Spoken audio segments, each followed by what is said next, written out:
Good morning dear student. आज हम लोग class 10 chapter number 3 pair of linear equation के बारे में डिस्कशन करेंगे। आज जो इस वीडियो के माध्यम से मैं आप लोगों को बताना चाह रहा हूँ वो ये है कि हम कैसे लीनियर पेयर इक्वेशन को अलजेब्रिकली और ग्राफिकली रिप्रेजेंट करते हैं। लीनियर पेयर इक्वेशन को अलजेब्रिकली और ग्राफिकली रिप्रेजेंट करने से पहले हम लोग ये समझने की कोशिश करते हैं कि लीनियर इक्वेशन होता क्या है।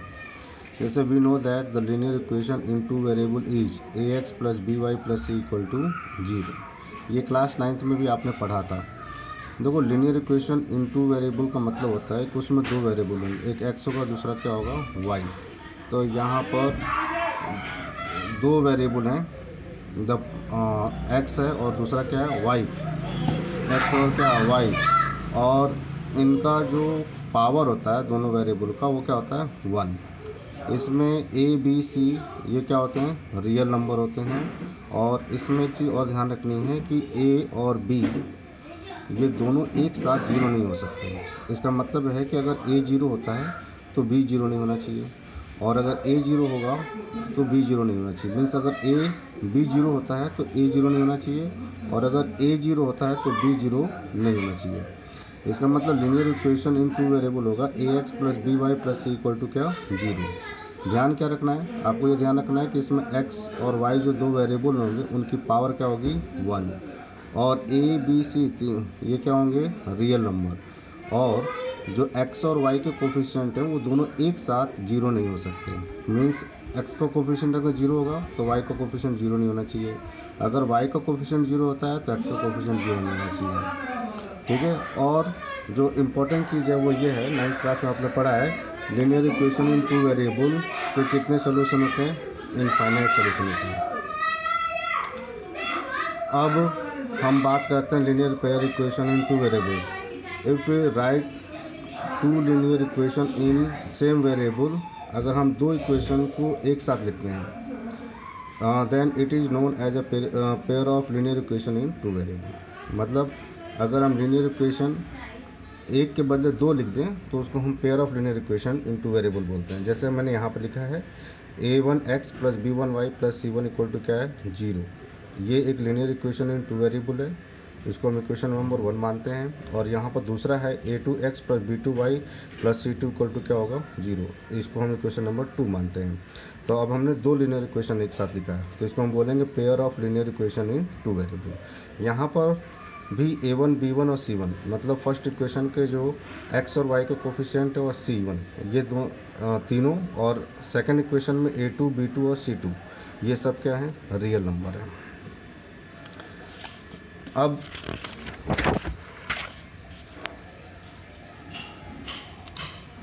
अब इसमें प्रॉब्लम आती है कि हम कैसे लीनियर इक्वेशन को अलजेब्रिकली और ग्राफिकली रिप्रेजेंट करें।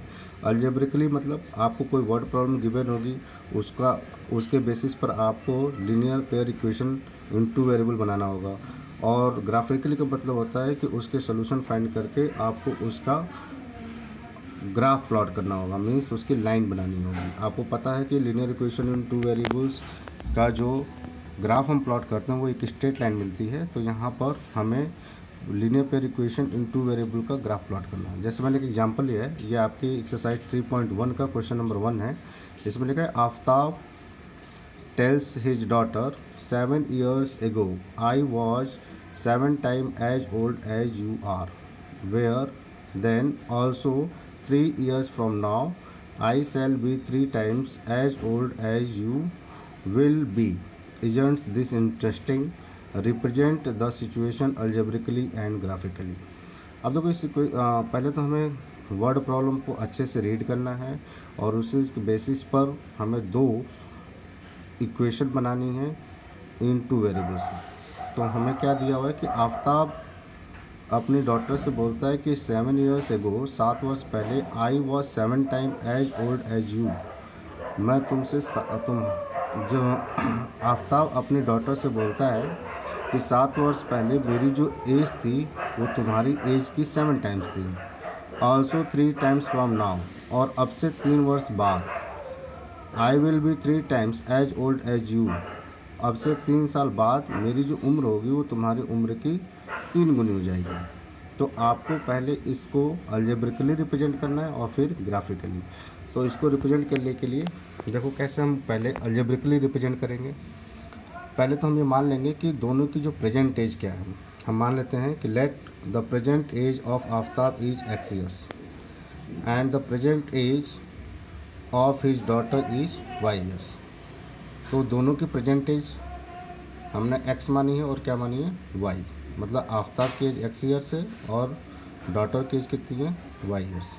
देन 7 ईयर्स क्यों, क्योंकि क्वेश्चन बोला कि 7 वर्ष पहले की बात हो रही है, तो हम 7 ईयर्स एगो की एज निकालेंगे। तो then 7 years ago the age of Aftab is, 7 वर्ष पहले आफ्ताब की एज क्या होगी 7 माइनस हो जाएगा तो x माइनस 7 हो जाएगा। And 7 years ago the age of daughter is y minus 7। अब अकॉर्डिंग टू क्वेश्चन अब ये बोला है कि जो आफ्ताब है वो अपनी डॉटर की एज का 7 टाइम्स है। तो हम इसको इस तरह से लिखेंगे x minus 7 equal to 7 in bracket y minus 7। ये आपको क्वेश्चन में बोला गया कि आफ्ताब की जो 7 वर्ष पहले उम्र है वो उसकी डॉटर की एज का 7 टाइम्स है। अब इसको सॉल्व करेंगे तो ये हो जाएगा x minus 7 that is equal to 7 y minus 7। Then x minus 7 equal to 7 y minus 7 का ब्रैकेट के साथ मल्टीप्लाई करेंगे। Then we will get 7 y minus 49। देन अब यहाँ पर हो जाएगा x माइनस 7 और इस left hand side right hand side से टर्म्स को हम लेफ्ट हैंड साइड ट्रांसफ़र करेंगे। तो x minus 7 minus 7y and plus 49 equal to क्या होगा 0। Then x minus 7y and plus 42 equal to क्या हो जाएगा 0। This is your equation number 1। अब बात हो रही है 3 साल बाद की। अगेन आफ्ताब बोलता है कि आज से 3 साल बाद मेरी जो उम्र होगी तुम्हारे एज की 3 गुनी हो जाएगी। तो पहले हम 3 वर्ष बाद आफ्ताब और उसकी डॉटर की एज निकालेंगे। तो आफ्ताब की उम्र कितनी होगी 3 साल बाद x प्लस 3 और डॉटर की एज कितनी होगी y प्लस 3।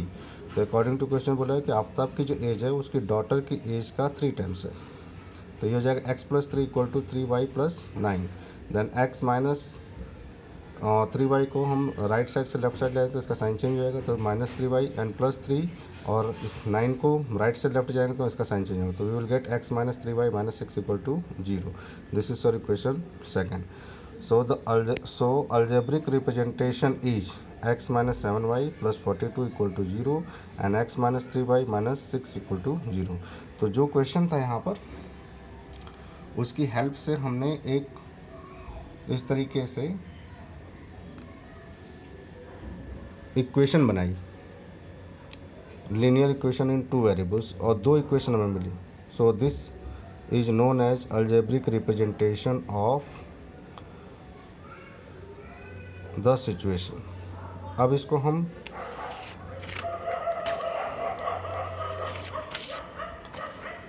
ग्राफिकली करेंगे। ग्राफिकली रिप्रेजेंटेशन का क्या मतलब होता है? ग्राफिकली रिप्रेजेंटेशन का मतलब होता है कि आपके पास जो इक्वेशन नंबर 1 थी, जैसे यहाँ पर इक्वेशन नंबर 1 क्या थी x minus 7y plus 42 equal to क्या था 0। इसमें क्लास 9 में आप पढ़ चुके हो कि इसका हम सोल्यूशन कैसे फाइंड करते हैं। तो इसमें हमने x की वैल्यू क्या रखा -7। जब x की जगह पर हम -7 रखेंगे और उसको सॉल्व करेंगे तो y की वैल्यू क्या मिलेगी 5। उसी तरह से x की जगह पर अगर हम 2 रखेंगे 0 रखेंगे तो y की वैल्यू क्या मिलेगी 6। अगर हम x की जगह पर 7 रखेंगे तो y की वैल्यू क्या मिलेगी 7। उसी तरह इक्वेशन नंबर सेकंड को सॉल्व करेंगे तो x minus 3y minus 6 equal to क्या होगा 0। x की जगह पर 6 रखेंगे तो y की वैल्यू क्या मिलेगी 0। x की जगह पर 3 रखेंगे तो y की वैल्यू क्या मिलेगी -1 और x की जगह पर क्या रखेंगे 0 तो उसके करस्पॉन्डिंग y की वैल्यू क्या मिलेगी -2। उसके बाद आपको क्या लेना है, ग्राफ शीट पेपर लेना है, जैसे मैंने यहाँ पर लिया हुआ है। एक ग्राफ शीट पेपर लेना और उसके बीच से एक वर्टिकल लाइन खींचना है और एक हॉरिजॉन्टल लाइन खींचना है। हॉरिजॉन्टल लाइन को हम एक्स एक्सिस बोलेंगे और वर्टिकल लाइन को हम क्या बोलेंगे वाई एक्सिस। इसके बाद हम एक स्केल लेंगे, हम जैसे मैंने यहाँ पर माना है कि स्केल क्या है on x and y axis 1 big square equal to 1 unit. तो फिर मैंने यहाँ पर ये जहाँ पर क्रॉस करते हैं एक्स एक्सिस वाई एक्सिस को ओरिजिन बोलते हैं। उसके ओरिजिन से राइट साइड में एक्स एक्सिस पर जो नंबरिंग होगी वो पॉजिटिव होगी और लेफ्ट साइड में जो नंबरिंग होगी क्या होगी निगेटिव। उसी तरह से ओरिजिन से एबव में जो नंबरिंग होगी वो क्या होगी पॉजिटिव होगी और बिलो में जो नंबरिंग होगी क्या होगी निगेटिव।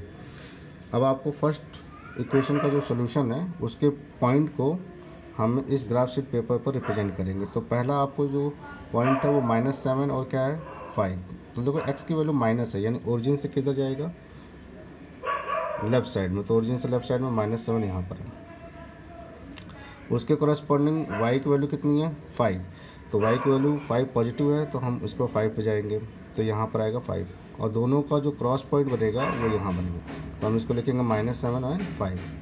उसी तरीके से हम 0 और 6, जो दूसरा पॉइंट है 0 और 6 है, तो यानी x एक्सिस पर 0 तो यहीं पर होगा और y एक्सिस पर 6 यहाँ पर होगा, तो यहाँ पर हम क्रॉस कर देंगे। और उसी तरह से तीसरा जो पॉइंट है वो 7 है, यानी x एक्सिस पर भी पॉजिटिव है और y एक्सिस पर भी पॉजिटिव है, तो दोनों फर्स्ट क्वाड्रेंट में पड़ेंगे, तो 7 हो गया और यहाँ पर 7, दोनों क्रॉस हो गए तो 7 हो गया। उसी तरह से सेकंड इक्वेशन का जो सोल्यूशन है 60 है। 60 का मतलब हो गया कि 60 का मतलब आपको 6 यहाँ पर होगा और y = 0 है तो यहीं पर होगा, तो इसका मतलब हो जाएगा 6 और 0।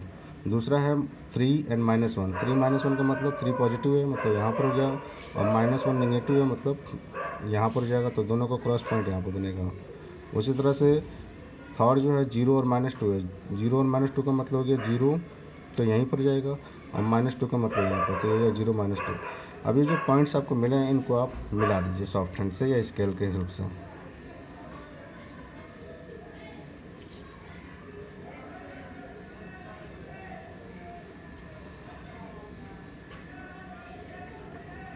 इस तरीके से